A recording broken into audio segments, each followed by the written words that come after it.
Hi everyone, it's Dr. Mara Padilla Evangelista Huber, and today we're going to talk about a simple but comprehensive anti-aging skincare plan. Before I talk about the plan itself, I'd like to tell everyone that aging is going to happen no matter what. So our goal is simply to slow down the process so we will retain our youthful appearance and look like we are forever 21. Okay, so the first step is always adequate sun protection. Aging signs are really more obvious in those who are exposed to the sun more than those who are not exposed as much. You must always use sunscreen. The signs of aging actually start even in your 20s, so it's not correct to wait until you're 40 or 50 to start an anti-aging plan. Look for sunscreen that has UVB and UVA protection. You're going to see that in the label of your sunscreen. So look for both UVA and UVB protection. The second thing you need to do is to take care of your skin barrier. So what is the skin barrier? The skin barrier is just the outermost layer of your skin. It is the one in contact with the environment. It's called the stratum corneum. So what it does is it keeps the bad stuff out, like microbes or allergens, dirt, things that should stay out. It'll keep it out. Or the things that should stay in, it's going to keep it in, like water, minerals, things that should keep your skin healthy should stay in. So you really want to make sure that your skin barrier is healthy. And how do you do that? You want to make sure that you're using the right cleanser, because cleansing actually can cause damage to the skin barrier by removing things that it shouldn't remove. You need to make sure that the cleanser that you're using or the moisturizer that you're using is right for your skin type. And dermatologists can help figure out which one is best for you. The third step is to trigger skin renewal. The reason why baby skin is just so soft, so smooth, is that new skin is generated every 14 days in babies. So their skin is just beautiful, supple, baby skin, it's just perfect. But as we grow older, skin actually regenerates much slower. So when you're in your 30s, the skin regenerates after a month. If in your 50s, it's even longer. What then is the effect of a prolonged skin renewal? Then you're gonna develop dull, rough, patchy skin, breakouts, because your skin isn't renewing itself. You have a lot of dead skin on your face, which is why you really want to apply something on your face that is going to make skin renew faster. And how do you do that? So the most common way is through exfoliation. But there are two kinds of exfoliation. One is through physical means, like when you rub, you use loofah, right? Like all of the ways, like the beads, these things that use physical force to shed your skin off is physical exfoliation. There's another way, chemical exfoliation, which uses, again, chemicals.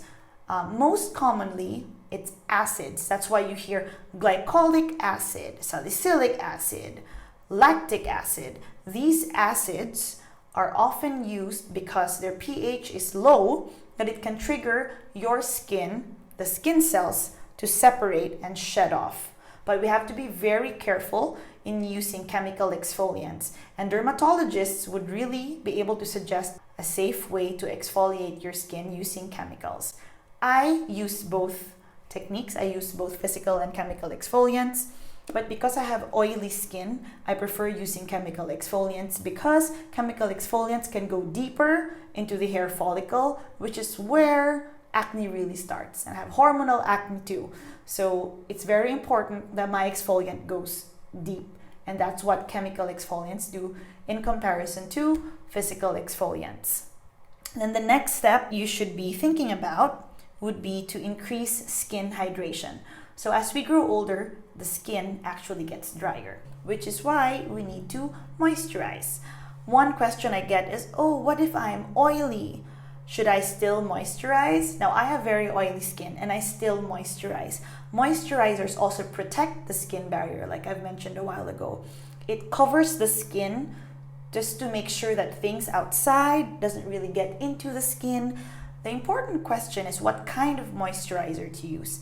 So different moisturizers are for different skin types. If you have dry skin, I'm probably going to suggest a different moisturizer compared to someone who has oily skin. So because I have oily skin, I use a very light moisturizer, and I use a small amount, like probably this small, and then I just spread it all over my face. So moisturizers are not created alike. You can ask your dermatologist which one is best suited for you. Then the next thing you should do is to trigger collagen production. So you want to increase collagen production. Why? Because as we grow older, the collagen, which makes our skin plump and tight, is degraded faster and produced slower. So you want to find ways to trigger collagen production. The best way is to apply things in our face, so it's direct, it's topical, direct on the face, that will trigger collagen formation. And my favorites are actually ABCs, my ABCs. It's vitamin A, vitamin B, and vitamin C. So the vitamin A derivatives that we can think of that can trigger collagen production, I'm sure you've heard of it: tretinoin, retinol. These are all derivatives of vitamin A. Then vitamin B, vitamin B3 in particular, niacinamide, is also very good in triggering collagen production. And the last one is vitamin C, or ascorbic acid. So those three things are really proven using clinical trials to address the signs of skin aging. Now, it depends on your skin type which kind of vitamin would work best for you, because I have very sensitive skin, so I can't tolerate vitamin A derivatives. I usually use vitamin B or vitamin C. That works better for me, particularly niacinamide, which is vitamin B3, and vitamin C. So I use both as serum form for my face. The last step is to live a healthy life. A life of, well, if you can help it, not a lot of stress, don't smoke, don't drink a lot. These can actually accelerate aging. So you would like to live a healthy life so that you don't age fast. Okay, again, let me reiterate the steps for you. First step is to protect yourself from the sun. The second is to take care of your skin barrier by using the right cleanser and moisturizer for your skin type. Again, a board-certified dermatologist is the best person to help you decide. And then the third is to increase your skin renewal, which you could do through exfoliative methods, using physical exfoliation or chemical exfoliation. Again, your dermatologist can find the right kind of exfoliant for you. The fourth one is to moisturize your skin, increase skin hydration, because as we grow older, the skin becomes drier. The fifth is to trigger collagen production. You usually use cosmeceuticals or things that have a drug-like effect that can trigger collagen production. And lastly is to live a healthy life.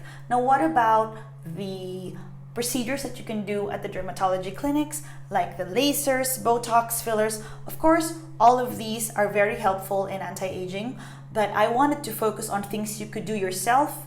So this plan would serve as good baby steps to get to a good start, and then you can add on dermatological procedures as needed. Okay, so that's it for today. If you have any more questions, just message me, let me know your thoughts, share your own anti-aging skincare routine. I hope you learned something from me today, and I hope you're also keeping safe and healthy during this ECQ. Bye!